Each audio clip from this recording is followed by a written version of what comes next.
Alright, hey guys, so we're back again with another video, and if you guys are new to the channel, my name's Alphie and I'm a 4th year medical student studying in London, and this is my journey to becoming a doctor. I'm currently at the end of my orthopedic and rheumatology rotation, and so at the end of this rotation I actually have 2 tests coming up. So on Thursday I have one for orthopedics, and on Friday I have one for rheumatology. So for today's video, I wanted to take you guys with me and show you how I study and cram for these tests. And I also wanted to show you guys the different techniques and different resources which I use, which I find really helpful in cramming this information into my head.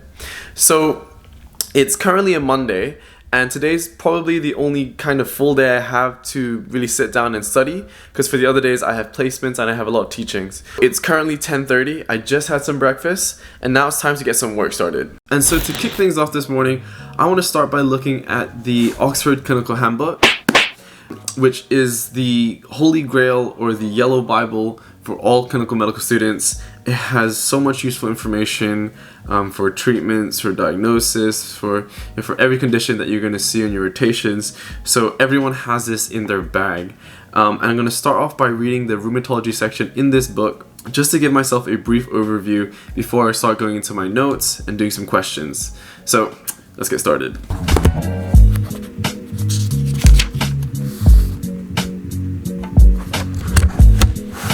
I've finished skimming the rheumatology section now, and I'm ready to look at my notes, which I've made on this application called Notion. So Notion is actually something which I started to use this year because I really wanted to organize my notes and make it somewhat presentable. I don't know if you guys struggle with this or not, but whenever I used to make notes on other applications, whether that was like, just on Word as a document or other things like that, if it wasn't a sort of aesthetic or if it wasn't organized in a nice way, then I would be more reluctant to actually go back and look at it. And that's a big issue because, if you're spending all this time and effort to make these notes and you don't even look at them, then you're wasting a lot of time. And so I want to read and skim these notes before trying some questions. Something I forgot to mention is I'm someone who struggles to study without listening to some kind of music. So I'm always plugged in and have my headphones on when I'm studying. And currently one of my favorites right now is this Disney piano collection, which I found on YouTube. It's 3 hours long, and that's long enough to last me, when I'm studying. If it's not that, then I also really like Studio Ghibli instrumentals. Shout out to anyone who's a fan of Studio Ghibli. I think they just added a bunch of the films onto Netflix, so you can always watch that now as well.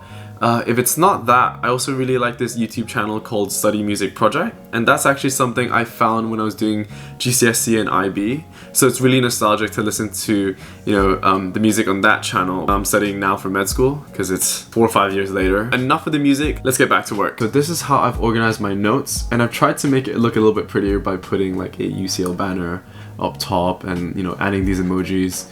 It just makes it a little bit more fun to look at and to study with. So, alright, so since I'm starting off with some rheumatology, I'm clicking on the rheumatology section, and okay, so let's say I wanted to look at my first condition, which is osteoarthritis.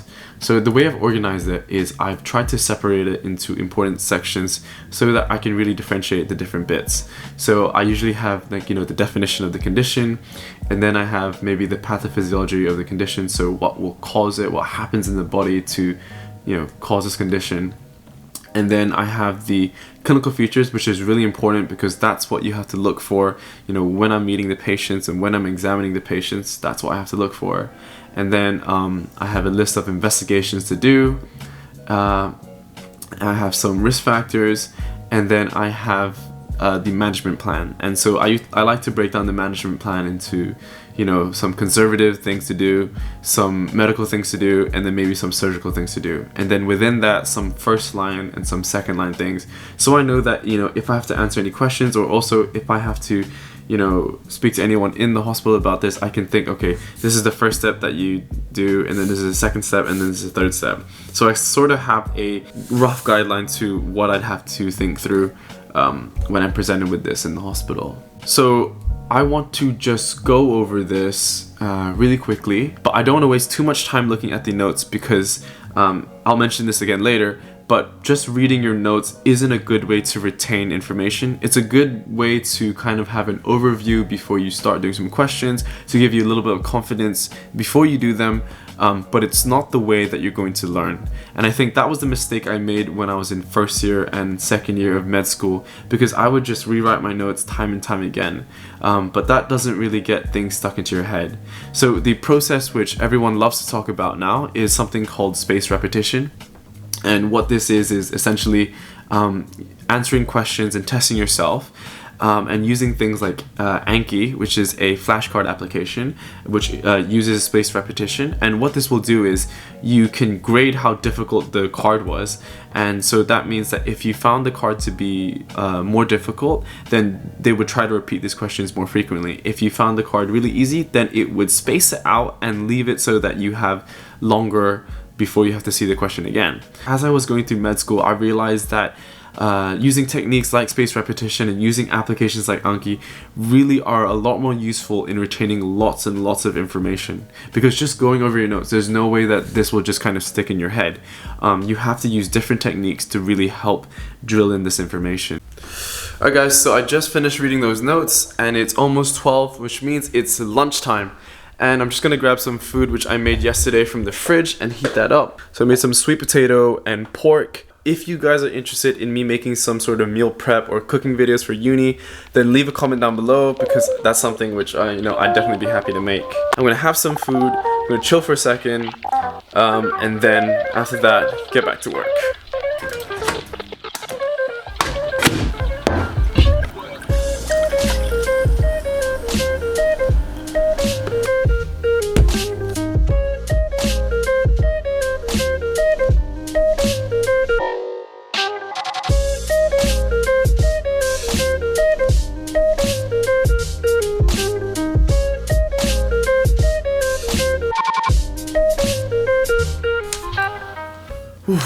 Alright, so I've gone through a bunch of flashcards now, and it's about 4:30. I have to head into uni for a quick meeting, and then I actually have basketball training from about 6 to 8, and then I'll be back home to grab some dinner, and I'll try to do a little bit more work before I end the night.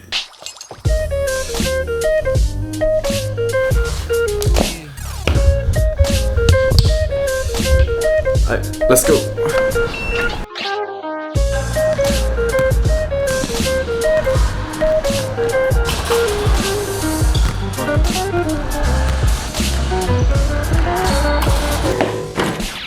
Alright guys, so I've just come back from training now, and I'm feeling pretty tired, so I just wanna...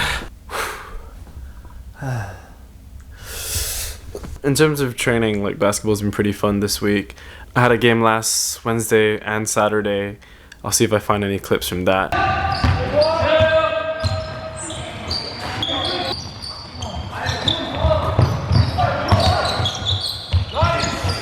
And we have an important game coming up this Wednesday against Queen Mary, so maybe I'll film a bit of that too. But yeah, so I'm back home now. I'm going to take a shower, have some dinner, and then after that, hopefully we can do a little bit more work. Let's see how much we can do.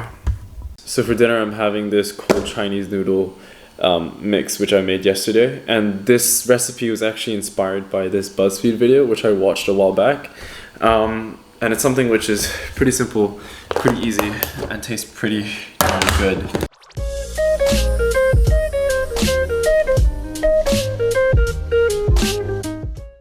And now what I want to do is try some questions on something called PassMed. So PassMed is this really useful revision tool because it has a lot of questions and it has a lot of additional information which kind of helps to consolidate that final bit of info into your head. So I'm just going to do some rheumatology questions right now, and let's see how that goes.